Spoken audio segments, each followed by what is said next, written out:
Dear students, today we are going to start our 20th numerical. तो इसमें क्या है, when two known resistances R and S are connected in the left and right gap of a meter bridge. तो metre bridge पे है ये question. The balance point is found at a distance of L1 from the zero end of the meter bridge. An unknown resistance X is now connected. अब इसके बाद क्या करता है, ये दूसरी सिचुएशन है.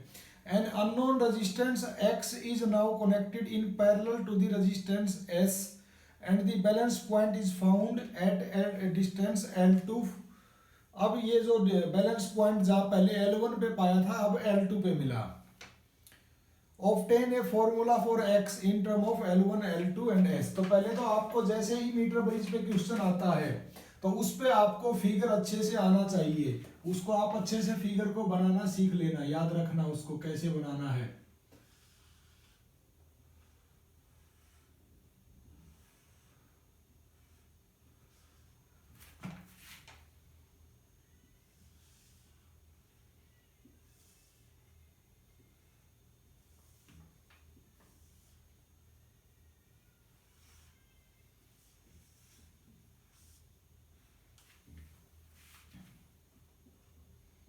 This is wire A b. हम इसको ए पॉइंट लेते हैं, इसको बी लेते हैं. This is a battery, this is a की और इस ए बी वायर के साथ साथ एक मीटर लगा रहता है, स्केल जिसको हम बोलते हैं. 1 2 3 4 5 6 7 8 ऐसे 100 सेंटीमीटर होते हैं इसके ऊपर. ये 1 मीटर का होता है पूरा. और इसके अंदर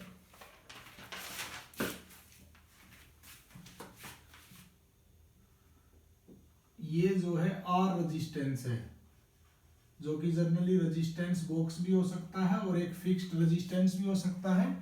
और ये एस रेजिस्टेंस है. क्वेश्चन क्या है कि जब ये आर और एस थे फर्स्ट सिचुएशन में, उस टाइम पे जब इसमें से करंट फ्लो करता है, की को क्लोज कर देते हैं, तो ये डिफ्लेक्शन गैल्वेनोमीटर का जहां पे बैलेंस होता है जिसको नल डिफ्लेक्शन हम बोलते हैं, तो फर्स्ट सिचुएशन में इसका डिफ्लेक्शन जो है वो जीरो से, क्योंकि इधर को हम जीरो मानते हैं, L1 डिस्टेंस पे बैलेंस हो जाता है. मतलब गैल्वेनोमीटर इसमें कोई रीडिंग नहीं दिखाता है फर्स्ट सिचुएशन में. तो इसका क्या मतलब बना, इसका ये मतलब बना कि बैलेंस का मतलब है कि ये L का मतलब इधर का रेजिस्टेंस जो है इसको मैंने मान लिया P, इसको एक रेजिस्टेंस मान लिया और इसको दूसरा रेजिस्टेंस मान लिया, तो ये क्या बन जाएगा, Q रेजिस्टेंस. और ये अगर L1 डिस्टेंस है तो ये कितनी बन जाएगी, 100 सेंटीमीटर माइनस L1 सेंटीमीटर, क्योंकि टोटल कितनी लेंथ है, L1 लेंथ है, सॉरी 100 सेंटीमीटर है.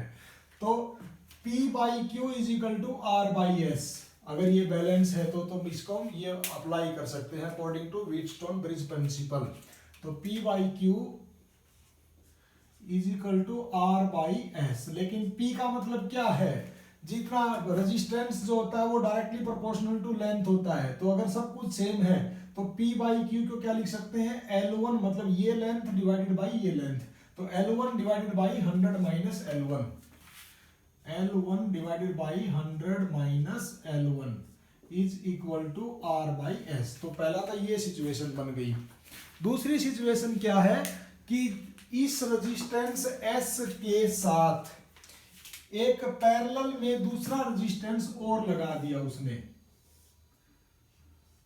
और वो रेजिस्टेंस जो है X है. Let me check, it is visible. Okay fine. तो एक X रेजिस्टेंस और लगा दिया. और अब ये जो दूसरी सिचुएशन बनती है, उस सिचुएशन में ये गैल्वेनोमीटर जहां पे फिक्स हो जाता है, मतलब कोई डिफ्लेक्शन नहीं दिखाता है, तो सेकंड सिचुएशन में वो लेंथ जो है L2 है. तो अब हम क्या लिख सकते हैं, पहले तो हमें क्या चाहिए, यहाँ का टोटल रेजिस्टेंस चाहिए. इस X और S को दोनों पैरेलल में बन जाने से मान लेते हैं कि एक कंबाइंड रेजिस्टेंस जो वो S डैश है. लेट S and X parallel combination से जो रेजिस्टेंस बनता है वो एस डैश बनता है। तो एस डैश की वैल्यू निकाल लेंगे हम। कैसे निकालेंगे? 1/s dash is equal to 1/s plus 1/x। तो यहाँ से एस डैश की वैल्यू आ जाएगी x into s divided by s plus x. तो अब हम क्या लिख सकते हैं दोबारा से, r/s dash is equal to p by q. लेकिन p की जगह अब क्या लिख सकते हैं? L2 डिवाइडेड बाई q की जगह क्या लिख सकते हैं? 100 माइनस L2, क्योंकि अब ये L2 लेंथ पे बैलेंस होता है। तो अब इसने क्वेश्चन ये पूछा है कि इस x की वैल्यू निकालनी है in terms of L1 L2, बाकी कुछ भी यूज करो आप, L1 L2 S जो भी, लेकिन आपको इस x की वैल्यू निकालनी है। तो एक तो ये इक्वेशन बन गई और एक ये इक्वेशन बन गई, लेकिन इस इक्वेशन में s डैश की वैल्यू जब रख दोगे तो ये सेकंड इक्वेशन बन जाएगी। तो यहाँ पे s डैश की वैल्यू रख देते हैं। तो s डैश की वैल्यू रखने के बाद ये क्या बन जाएगी? r divided by s dash, लेकिन s डैश की वैल्यू है xs divided by s plus x। तो ये बन जाएगी xs तो नीचे और इसके ऊपर चला जाएगा s प्लस x, और उधर राइट साइड में as it is L2 divided by 100 minus L2। अब ये बन गई सेकंड इक्वेशन। अब हम क्या करते हैं, ये इस इक्वेशन को, फर्स्ट इक्वेशन को सेकंड से डिवाइड कर देते हैं। इसको मैं इसकी लेफ्ट साइड मानूंगा, इसकी ये लेफ्ट साइड, इसकी राइट साइड मानूंगा और ये राइट साइड, ताकि ये L1 और ये जो चीजें हैं एक साइड आ जाए, लेंथ वाली टर्म्स और रेजिस्टेंस वाली टर्म्स एक साइड आ जाए। सिर्फ इसलिए मेरा मानने का ये मोटो है।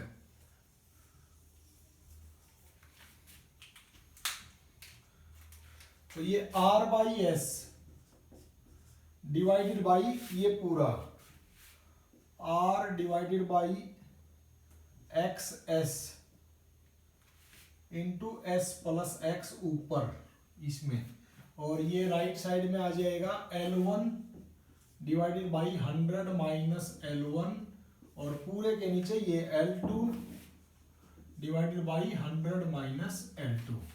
तो ये r/s से r/s कट जाएगा, तो ये क्या बन जाएगा? x divided by s plus x is equal to, ये क्या बन जाएगा? L1 divided by 100 minus L1, और ये जो सबसे नीचे है ये सबसे ऊपर चला जाएगा 100 minus L2 divided by L2। अब हम क्या करते हैं, हमें तो x चाहिए, इसलिए दोनों को अपोजिट कर देते हैं, मतलब रिवर्स कर देते हैं। इसको भी उल्टा कर दो, x plus s divided by x। तो इन दोनों को भी करना पड़ेगा। तो ये क्या बन जाएगा? जो सबसे नीचे है वो सबसे ऊपर, और जो ऊपर है वो नीचे, 100 माइनस L2।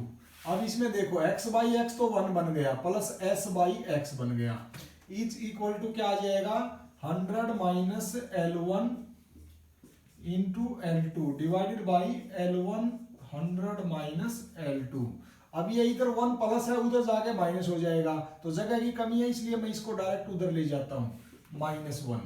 तो अब ये क्या बन जाएगी पूरी टर्म? ये बन जाएगी 100 minus L1 into L2 divided by, पूरे का एलसीएम क्या आ जाएगा? L1 100 माइनस L2, और ये उधर जाके -1 के साथ मल्टीप्लाई होगा, तो L1 100 माइनस L2 ऐसे बन जाएगा।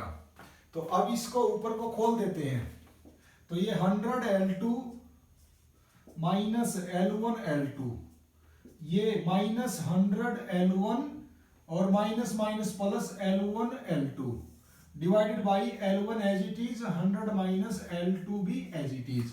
तो ये किसके बराबर आ गया? s बाई एक्स के बराबर आ गया। फिगर में हटा देता हूं, क्योंकि अब फिगर की हमें कोई जरूरत नहीं है, इससे थोड़ा और स्पेस क्रिएट हो जाएगा।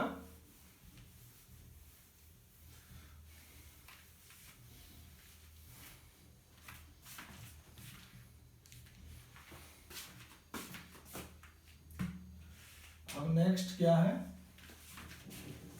ये s बाई एक्स की वैल्यू आ गई, ये L1 L2 नेगेटिव, ये L1 L2 पॉजिटिव, और ये है 100 L2 माइनस 100 L1, इसलिए 100 मैं कॉमन ले लेता हूं, तो अंदर बचेगा L2 minus L1 divided by L1 as it is और अंदर 100 माइनस L2।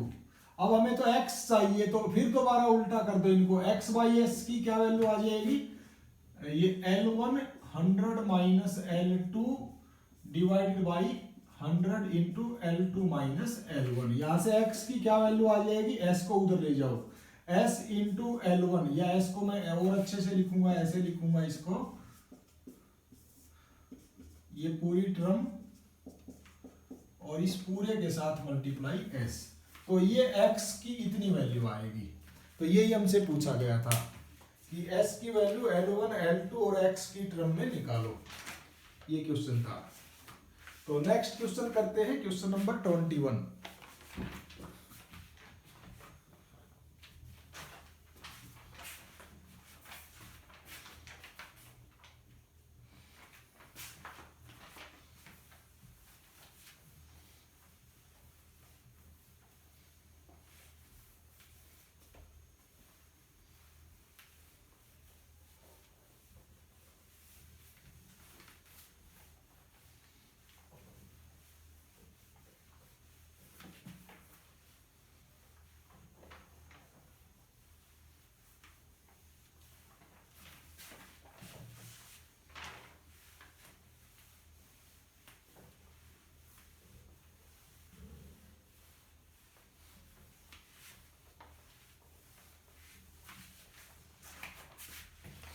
क्वेश्चन 21 क्या है, in the metre bridge the null point is found at a distance of 60 centimetre from end A. If now a resistance of 5 ohm is connected in series with S, the null point occur at 50 centimeter. Determine the value of R and S as shown in the figure. इस question में figure आपको direct दिया हुआ है, तो ये वही metre bridge का ही क्वेश्चन है, तो मीटर ब्रिज ही बनेगा यहाँ पर भी, लेकिन इस क्वेश्चन में उसने खुद दिया है फिगर, पीछे वाले क्वेश्चन में नहीं दिया था।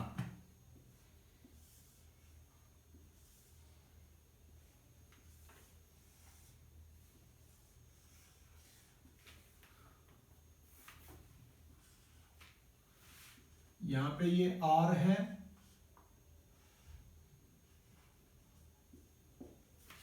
और ये S है। ये रेजिस्टेंस बॉक्स भी हो सकता, कोई ऐसी इसमें कोई अलग से बात नहीं है, फिक्स्ड रेजिस्टेंस। और ये वायर AB है, बैटरी से कनेक्ट है, की लगी हुई है, वायर AB, और एक स्केल लगा हुआ है, वो स्केल ऊपर भी हो सकता है नीचे भी हो सकता है, सिर्फ लेंथ मेजरमेंट करनी होती है उससे।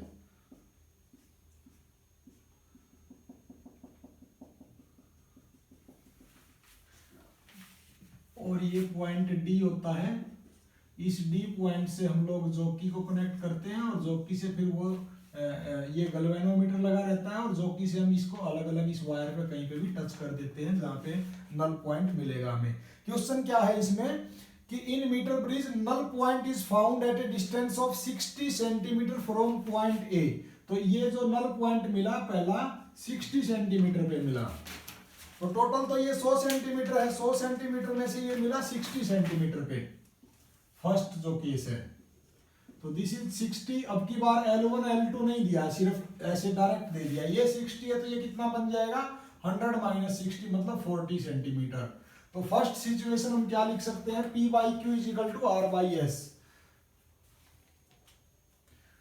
P by q is equal to R by S.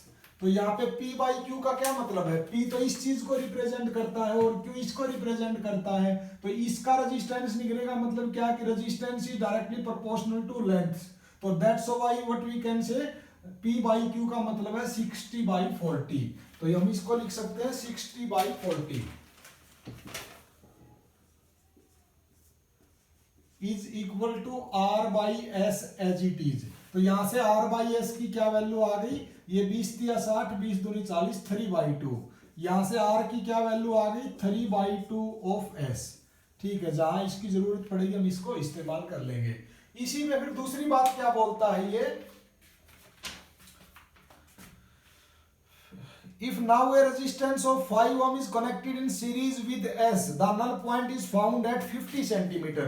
अब क्या करता है ये, इसके साथ S के साथ ये जो S रेजिस्टेंस था जितना भी, इसके साथ एक 5 ओम का सीरीज में लगा देता है, ये ऐसे 5 ओम, तो ये अब ऐसा बन जाएगा कुछ, तो टोटल रेजिस्टेंस अब कितना बन जाएगा S प्लस 5, तो ये मान लिया S डैश है। अभी जो लास्ट क्वेश्चन किया उस क्वेश्चन में पैरेलल में लगाया था, इस क्वेश्चन में सीरीज में लगाया है, और सीरीज में भी एक नॉन वैल्यू लगाई है, वहां पे x दिया था, यहाँ पे नॉन वैल्यू लगाई है, और वो वैल्यू कितनी है 5 ओम। तो टोटल रेजिस्टेंस वहां पे s डैश निकाला था हमने 1/s dash is equal to 1/s plus 1/x, लेकिन यहाँ पे निकालने की जरूरत नहीं है, ऐसे s dash is equal to s plus 5 because here these two resistances are in series. तो ऐसा करने से जो सेकंड डिफ्लेक्शन होगा, मतलब सेकंड जो हमारे को नल पॉइंट मिलेगा वो मिलता है 50 सेंटीमीटर पे, तो इतना ही 50 इधर रहेगा, इतना ही 50 इधर रहेगा, क्योंकि बीच है 50 का मतलब क्या है, total is 100 centimetre, it means 50 centimetre is at mid point. तो हम क्या लिख सकते हैं सेकंड सिचुएशन में, यही लिख देता हूं मैं, r by s dash is equal to p by q लिखना है, लेकिन p बाई क्यू को मैं डायरेक्ट लेंथ की फॉर्म में लिख देता हूं 50/50। तो r तो एज इट इज, लेकिन s डैश का क्या मतलब है, s प्लस 5 इज, ये s लिखा है ये 5 लिखा है, डोंट गेट कंफ्यूज। 50/50 कितना बन गया, 1 बन गया, तो यहां से r की क्या वैल्यू आ गई, s प्लस 5, r की वैल्यू बन गई s प्लस 5। अभी अभी लास्ट इक्वेशन को यूज करके हमने r की वैल्यू निकाली थी 3/2s, तो r की वैल्यू रख देते हैं 3/2s is equal to s plus 5, तो 3/2 माइनस 1 कितना बन जाएगा, 1/2s इज इक्वल टू 5। यहां से s की वैल्यू क्या आ गई, 5 इंटू 2 10 ओम। तो पहला एक रेजिस्टेंस मालूम चल गया हमें कि जो ये s रेजिस्टेंस था ये 10 ओम था। r की वैल्यू निकालनी है तो वो क्या निकल जाएगी, 3/2 इंटू s का मतलब 10, तो ये 2 5 15, तो r की वैल्यू आ गई हमारी 15 ओम। तो ये r और s दो रेजिस्टेंस निकालने के लिए उसने पूछा था, तो इसका मतलब r की वैल्यू 15 ओम और s की वैल्यू 10 ओम, तो ये हम ऐसे निकाल सकते हैं। तो मीटर ब्रिज से इस तरीके से आप कॉन्सेप्ट को अप्लाई करके आप कोई भी एक अननोन रेजिस्टेंस आपसे वो पूछेगा वो आप निकाल सकते हो। तो आपने पूरा प्रिंसिपल इसका याद रखना है, r by s is equal to p by q, और p बाई क्यू को लिख सकते हैं ये लेंथ इन दोनों की, और ये s और r में कोई सीरीज या पैरेलल में घटा बढ़ा के वो अगर देता है आपको, तो पहले वो नेट रेजिस्टेंस निकाल लो और फिर उसकी वैल्यू को पुट कर दो p by q is equal to r by s में।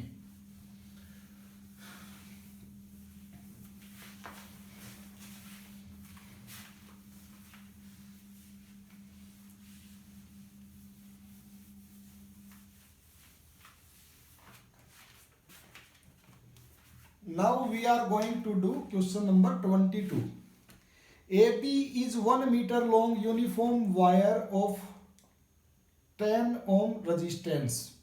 Other data are as shown in figure. Calculate potential gradient along AB length AO when galvanometer show no deflection. तो पहले तो हम फिगर बना लेते हैं, फिगर बनाने के बाद फिर हम बात करेंगे कि इसने क्या दिया है और क्या पूछ रहा है।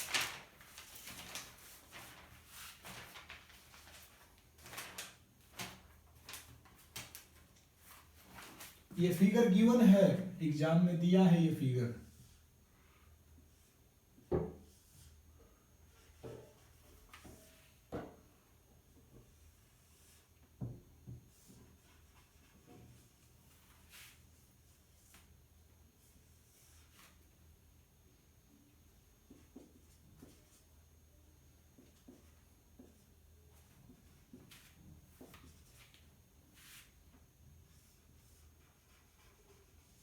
अब हमारा पोटेंशियोमीटर जो है वहां से उस कॉन्सेप्ट से ये क्वेश्चन है।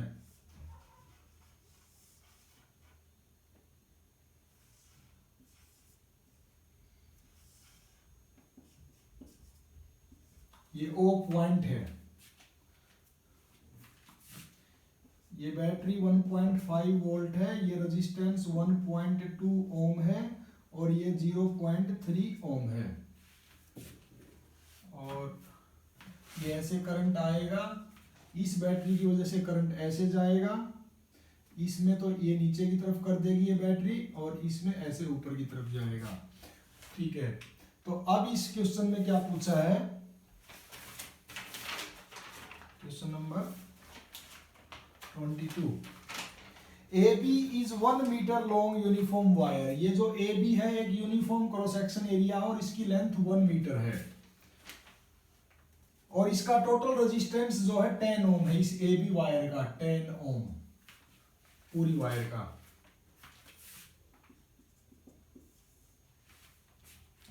अदर डाटा ठीक है, तो फिगर में दे दिया बाकी का डाटा।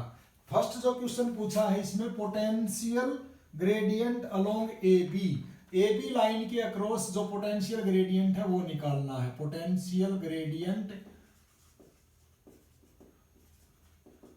ऑफ लाइन AB, और उसी को मैंने बताया था K से रिप्रेजेंट करते हैं। K को क्या बोलते हैं, total potential between A and B divided by it's total length, जो कि टोटल लेंथ इसने दी है AB 1 मीटर। ठीक है, नेक्स्ट इसमें क्या पूछा है, length AO when galvanometer show no deflection. तो सेकंड क्वेश्चन है, जब गैल्वेनोमीटर में कोई भी रीडिंग नहीं है, जीरो है, नो डिफ्लेक्शन है, उस टाइम पे AO कितना होगा। सेकंड क्वेश्चन ये है, तो let's try to do it one by one. सबसे पहले हम क्या करते हैं, पोटेंशियल ग्रेडियंट निकालने की कोशिश करते हैं। और पोटेंशियल ग्रेडियंट आप कैसे निकाल सकते हो, इन दोनों पॉइंट के बीच का पोटेंशियल अगर आपको मालूम चल जाए तो फिर आप उसको टोटल लेंथ से डिवाइड कर दोगे। यहां पे अगर पोटेंशियल, जस्ट ए मिनट,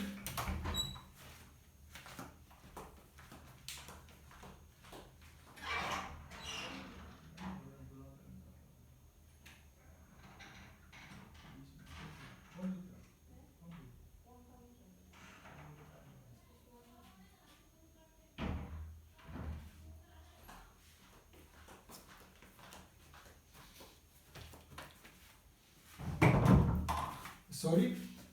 तो अब हम क्या करेंगे, पहले इस A और B पॉइंट के बीच में पोटेंशियल निकालते हैं। तो A और B पॉइंट के बीच में पोटेंशियल कैसे निकाल सकते हैं हम लोग, पहले ये जो हमारी मेन बैटरी है जिसको कंपेयर करके हम ये अननोन बैटरी को हम निकालते हैं, उसकी वैल्यू को निकालते हैं, लेकिन यहाँ अननोन बैटरी की खुद ही उसने दे दी। तो पहले मेन सर्किट को कंसीडर करते हैं। इस मेन सर्किट में टोटल रेजिस्टेंस कितना है, 10 ओम प्लस 15 ओम, तो 25 ओम है। तो इस मेन सर्किट में करंट कितना हो जाएगा, इस मेन सर्किट में total potential 2 volt divided by it's total resistance, तो टोटल करंट आ जाएगा। जब टोटल करंट आ जाएगा तो फिर हम क्या करेंगे, उस करंट को इस रेजिस्टेंस से मल्टीप्लाई कर देंगे तो इसका पोटेंशियल आ जाएगा, और इसके साथ मल्टीप्लाई कर देंगे तो इसका पोटेंशियल आ जाएगा। तो फर्स्ट ऑफ ऑल हम क्या करते हैं, कंसीडर, ये मान लिया पॉइंट है C और ये पॉइंट है D। Consider the circuit ABCD। इस सर्किट में आप टोटल रेजिस्टेंस कैलकुलेट करो, तो R टोटल कितना हो जाएगा, 15 प्लस 10 ओम मतलब 25 ओम। तो इस सर्किट में करंट कितना फ्लो करने लगेगा, total current I, potential in this circuit is 2 volt divided by total resistance 25, तो ये आ जाएगा 0.8 एम्पेयर। तो 0.8 एम्पेयर जो है इसके अंदर से फ्लो करेगा। अगर इसमें से 0.8 एम्पेयर करंट फ्लो करेगा तो यहां से A से लेके B तक भी वही फ्लो करेगा। तो A के लेके B तक पोटेंशियल ड्रॉप कितना होगा, करंट 0.8 इंटू में resistance V upon I is equal to R है। तो हमें निकालना है पोटेंशियल, तो पोटेंशियल कितना हो जाएगा, I इंटू R, तो 0.8 इंटू में R रेजिस्टेंस, तो ये कैसे निकलेगा।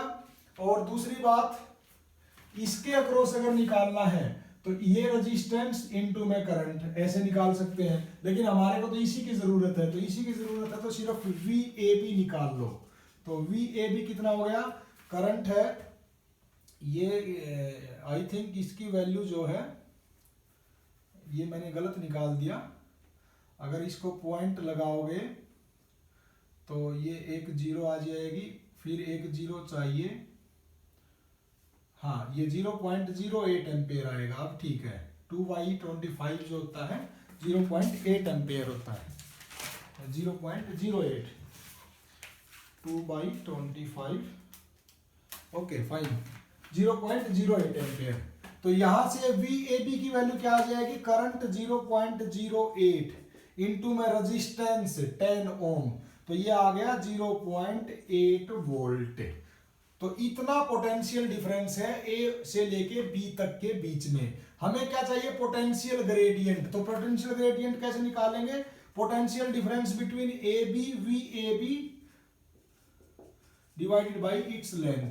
तो VAB क्या आया 0.8 डिवाइडेड बाई लेंथ कितनी है इसकी 1 मीटर। उस 1 मीटर को आप 1 मीटर भी लिख सकते हो, तो फिर उसकी वैल्यू आ जाएगी पोटेंशियल ग्रेडियंट की वोल्ट पर मीटर। लेकिन जनरली हम इसको छोटा करके लिखते हैं, क्योंकि छोटा करके लिखने से हर सेंटीमीटर का हमें पता चल जाता है। तो टोटल लेंथ इसकी है 100 सेंटीमीटर, तो ये बन जाएगा 0.008 वोल्ट पर सेंटीमीटर।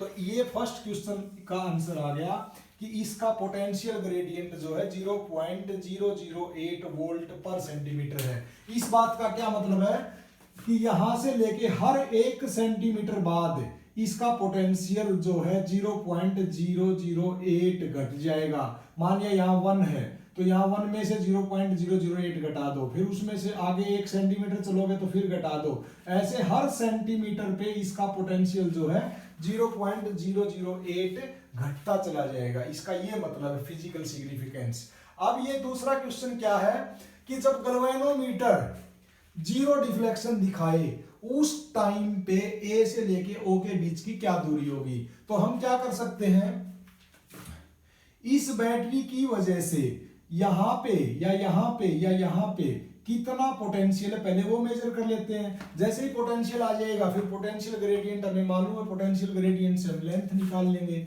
तो वो कैसे कर सकते हैं, क्योंकि देखो ये बैटरी एक तो अपना करंट इस सर्किट में देती है 0.3 ओम की तरफ, ये 0.3 है या 3 है, ओके 0.3 है, और दूसरा ये देती है ए से लेके ओ की तरफ। तो इसके लिए ये 0.3 भी पैरेलल में है और ये भी पैरेलल में है। तो जितना पोटेंशियल ये 0.3 के अक्रॉस अप्लाई करेगी उतना ही ए से लेके ओ तक अप्लाई करेगी। तो हम क्या करते हैं, इसके अक्रॉस पोटेंशियल निकाल लेते हैं पहले। इसके अक्रॉस अगर पोटेंशियल चाहिए तो हम क्या करते हैं, इस बैटरी के सर्किट में टोटल रेजिस्टेंस निकाल लेते हैं। जैसे ही टोटल रेजिस्टेंस आ जाएगा तो टोटल करंट निकाल लेंगे। जैसे ही टोटल करंट आ जाएगा उस करंट और इस रेजिस्टेंस की हेल्प से टोटल पोटेंशियल आ जाएगा 0.3 के अक्रॉस। और जितना 0.3 के अक्रॉस पोटेंशियल है उतना ही ए से और ओ के बीच में ये अप्लाई करेगी, क्योंकि इसके लिए जैसे ये पैरेलल में है ऐसे ही ये ए ओ पैरेलल में है। तो हम सारे स्टेप्स को अब फॉलो करते हैं जो मैंने अभी आपको ओरली बताए हैं।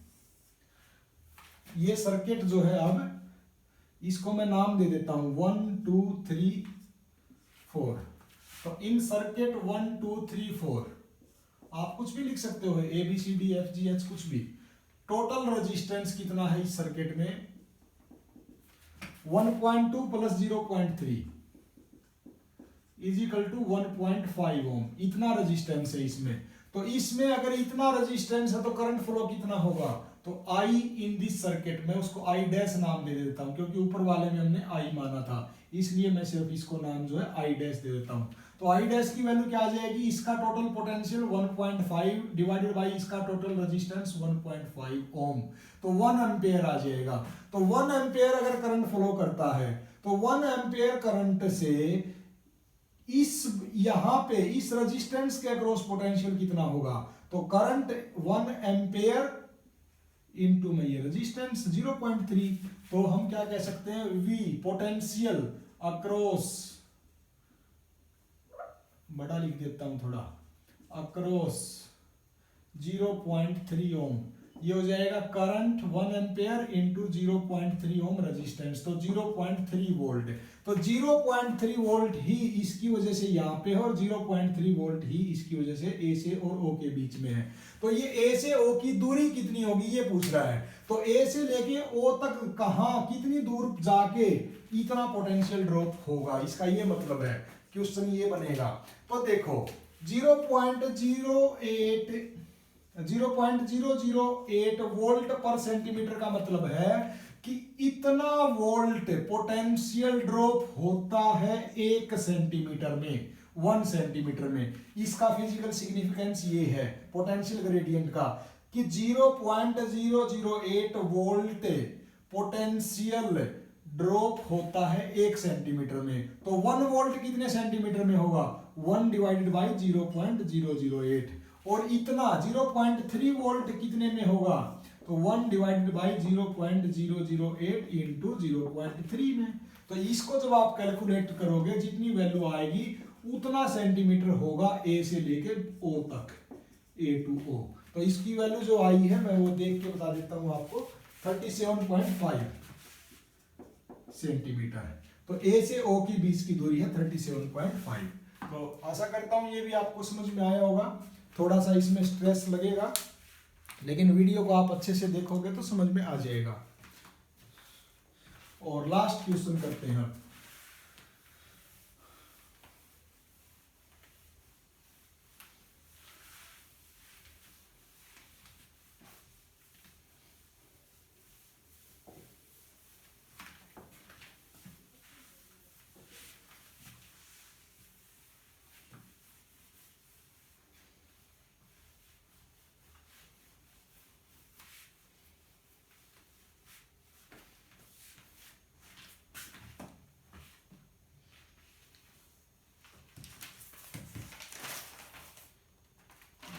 Question number 23। ओके, अच्छा इस क्वेश्चन में फिगर दिया है, मैं पहले एक बार फिगर बना देता हूं। ये एग्जाम में दिया हुआ फिगर है और तभी फिर आपको स्टेटमेंट अच्छे से समझ में आएगी।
Okay, this figure is given in this question.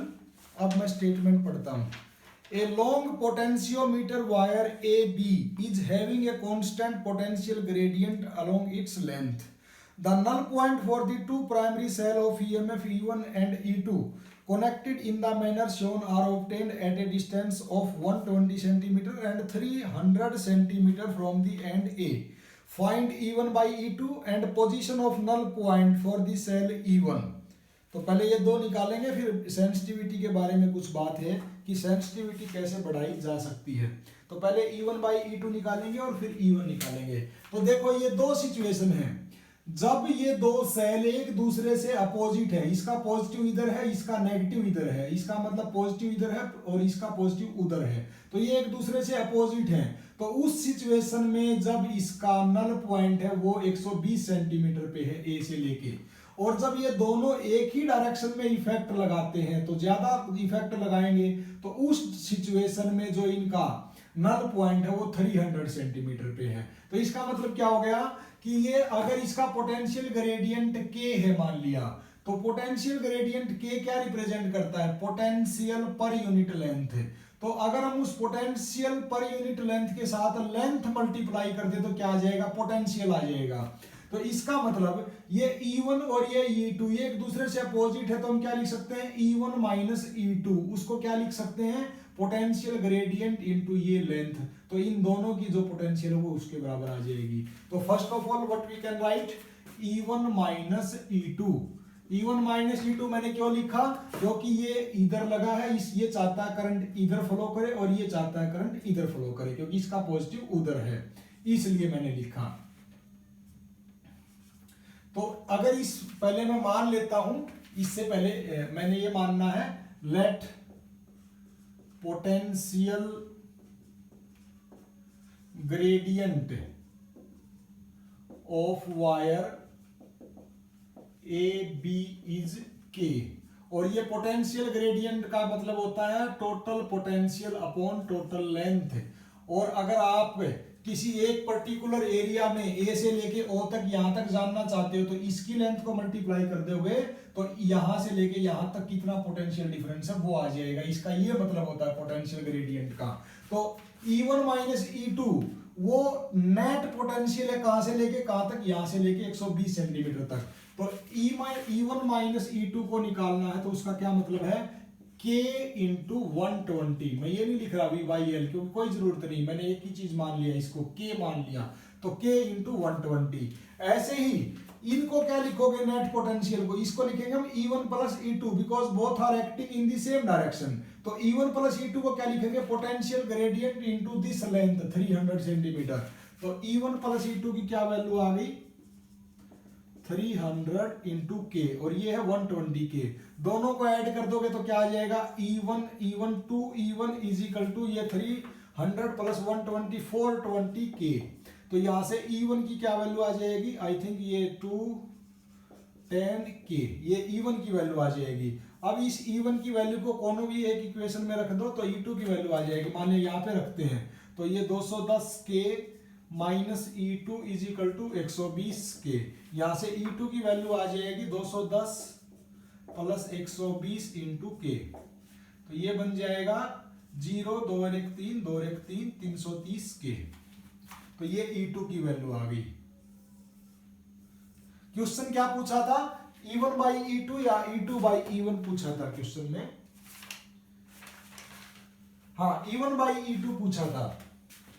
तो E1 बाई E2 अगर हमें चाहिए, E1 की वैल्यू आई है 210 के डिवाइडेड बाई E2 की वैल्यू आई है 330 के। यहाँ के से के कैंसिल हो जाता है, 0 से 1 0 कैंसिल हो गया, बाकी ये 3 7 21 और 3 11। तो E1 बाई E2 का आंसर आ गया 7/11। तो ये जो दो बैटरी अलग अलग तरीके से लगाई हुई है, इनके पोटेंशियल का जो रेशियो है वो पता चल गया हमें 7/11 है। दूसरा क्वेश्चन पूछा है कि E1 अगर सिर्फ अकेला लगा है तो उस टाइम पे इस E1 की वैल्यू बताइए। तो देखो E1 का क्या मतलब है, E1 जब अगर अकेला लगेगा तो ये किसी लेंथ पे लगेगा। अभी अकेले E1 का हमें पता है 210 के आया है, और जब ये किसी अकेला लग के किसी एक लेंथ पे लगेगा तो इस E1 को हम क्या लिख पाएंगे उस टाइम पे, E1 को हम लिखेंगे कि जिस भी आप लेंथ पे लगे हो उसको L इंटू में पोटेंशियल ग्रेडियंट। क्योंकि जब ये दोनों लगे थे तो हमने 120 गुणा में K किया था। जब ये दोनों अलग तरीके से लगे हुए थे तो हमने क्या लिखा था, ये लेंथ इंटू K। जब ये अकेला लगेगा तो कोई तो लेंथ होगी ना, उस लेंथ के साथ मल्टीप्लाई कर दो पोटेंशियल ग्रेडियंट, तो L इंटू के। और दूसरा एक E1 की वैल्यू अभी हमने क्या निकाली है 210 के। तो इन दोनों को इक्वेट करोगे तो यहां से L की वैल्यू क्या आ जाएगी 210 सेंटीमीटर। तो हम क्या कह सकते हैं कि अगर ये बैटरी ये अकेला E1 लगेगा तो 210 सेंटीमीटर दूर जाके गैल्वेनोमीटर में नल डिफ्लेक्शन आएगा, इसका ये मतलब है। अब एक क्वेश्चन पूछा है कि इसकी सेंसिटिविटी कैसे बढ़ा सकते हैं। सेंसिटिविटी बढ़ाने का मतलब है कि पोटेंशियल की कम से कम वैल्यू आप कितनी मेजर कर सकते हो। पोटेंशियल की कम से कम वैल्यू हम तब मेजर कर सकते हैं जब उसका पोटेंशियल ग्रेडियंट जो है कम से कम होगा V/L। और ये कम से कम कब हो सकता है, या तो लेंथ बहुत बड़ी हो जाए, मतलब ये जो AB वायर अगर ये अभी यहाँ पे 5 मीटर लंबा है तो इसको और बड़ा ले लो। तो फर्स्ट एक इसका क्या है, पोटेंशियल सेंसिटिविटी बढ़ाने का मतलब है आप पोटेंशियल ग्रेडियंट को कम करो। पोटेंशियल ग्रेडियंट कैसे कम हो सकता है, एक तो लेंथ को इंक्रीज करो। दूसरा तरीका क्या है कि इस पोटेंशियल ड्रॉप को कम कर दो A से लेके B तक। उसको कम कैसे कर सकते हैं कि इसमें से करंट ही कम फ्लो करे। करंट इसमें से कम कैसे फ्लो कर सकता है, जब ये रेजिस्टेंस जो है ये इस सर्किट में इतना ज्यादा हो जाए कि इसमें से करंट को कम फ्लो होने दे। तो दूसरा तरीका ये है कि रेजिस्टेंस जो कि वेरिएबल है, जिसको हम रियोस्टेट बोलते हैं, उस रेजिस्टेंस को बढ़ा दो। तो ये दो तरीके हैं जिनको अप्लाई करके हम लोग सेंसिटिविटी ऑफ द पोटेंशियोमीटर बढ़ा सकते हैं। तो वाइवा वगैरह में आपसे एक क्वेश्चन पूछा जाता है कि इस पूरे सर्किट में और तो सब कुछ हमें समझ में आता है, लेकिन ये वेरिएबल रेजिस्टेंस या रियोस्टेट क्यों लगाए रखते हैं? तो इसका आप जवाब दे सकते हो कि रियोस्टेट से हम वेरी कर सकते हैं रेजिस्टेंस को, और रेजिस्टेंस को कम या ज्यादा करके हम अपना पोटेंशियल ग्रेडियंट एक ऐसा सेट कर सकते हैं जिससे हमारे पोटेंशियोमीटर की सेंसिटिविटी बढ़ जाए। तो इसका ये काम है। अदरवाइज प्रैक्टिकली एक बार एक्सपेरिमेंट शुरू कर दिया उसके बाद इसको छेड़ते नहीं हम लोग। ये ऐसा लगता है कि इसका कोई काम नहीं है, कहीं पे डिस्कशन नहीं होता है इसका। हम बस ऐसे ही बोलते हैं कि ये बैटरी है, इसके साथ इनको कंपेयर करो, ये दोनों एक दूसरे से पॉजिटिव इफेक्ट दिखाएंगे, इसकी वजह से पोटेंशियल ग्रेडियंट निकाल लो। फिर जहाँ पे ये नल डिफ्लेक्शन दिखाता है जिस भी लेंथ पे, उस पोटेंशियल ग्रेडियंट से उस लेंथ को मल्टीप्लाई कर दो तो इसकी ईएमएफ आ जाती है। तो ये बड़ा सिंपल प्रोसीजर हम ऐसे एक्सप्लेन करते हैं, और वहां कहीं पे भी इसका काम नहीं होता। लेकिन इसका काम जब आपको सेंसिटिविटी बढ़ानी है तब इसका काम होता है। तो आज हमारे न्यूमेरिकल खत्म हो जाते हैं सेकंड यूनिट के। Thank you. Tomorrow we will start our third unit.